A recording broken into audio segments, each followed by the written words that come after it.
Welcome to Nasdaq Trade Talks. I'm Jill Malandrino, global markets reporter at Nasdaq, with daily insight on the Nasdaq-100 index, or the NDX, which is made up of 100 of the largest domestic and international non-financial innovative companies listed on Nasdaq.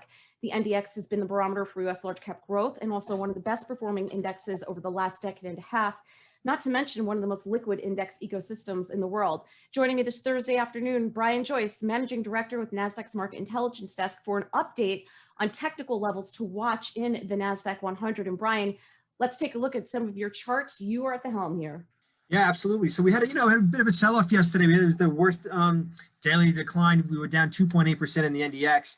The S&P was down a similar amount. So the worst daily sell-off in about 3 months, just the week before the election. As you can see, though, we've still are holding the uptrend very well. Yesterday's decline, kind of came right to this 2.5, 3 month trend line that started since late October. So the uptrend is still very much intact on a looking at that daily time period. However, we had a nice bounce early today, but if you look to see on an intraday zoomed in period, this is a 30-minute period chart. You see this price gap. This is the gap that was created during yesterday's decline. This is the key level that the NDX wants to get above in the near term. Again, we're talking very short-term time period here, but you can see we came to the bottom of yesterday's gap, which is 13,377 on the NDX.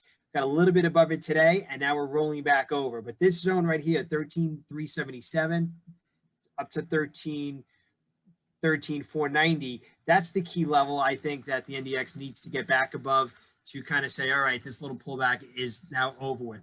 My bias is, maybe this pullback is in the very early stages, and maybe we have a little bit ways to go. I've seen a number of technicians highlight the seasonal aspects, coming at, following in an election year where February through April tends to be very weak. So it wouldn't be surprised to me given, the big dramatic move over the last 4 months.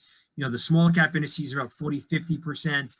The NDX is up about 17% since October 1st. So these indices have had big, phenomenal moves. If we look at the breadth within the NDX, we could see that the number of stocks making 52-week highs, the number of stocks trading above the 50-day average peaked back in late December and has since been rolling over as the index has gone higher.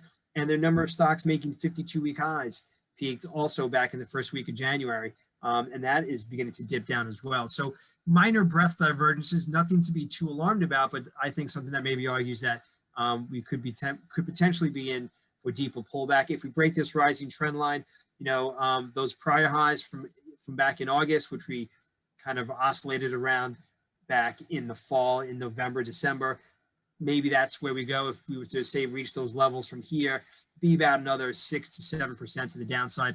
Nothing alarming at all, particularly given the prior steep uptrend. But so we'll just have to wait and see how this plays out. But again, in the near term, on a very short-term basis, this is the range on the upside I'm looking at, 13,377 to 13,490. And if you want to look on the downside, we have a price gap from last week. The bottom of that gap is 12,996. Those are the key levels I would be looking at. All right, Brian, great stuff as always. Thanks for joining us on Trade Talks, and thanks for joining me. I'm Jill Malandrino, global markets reporter at Nasdaq.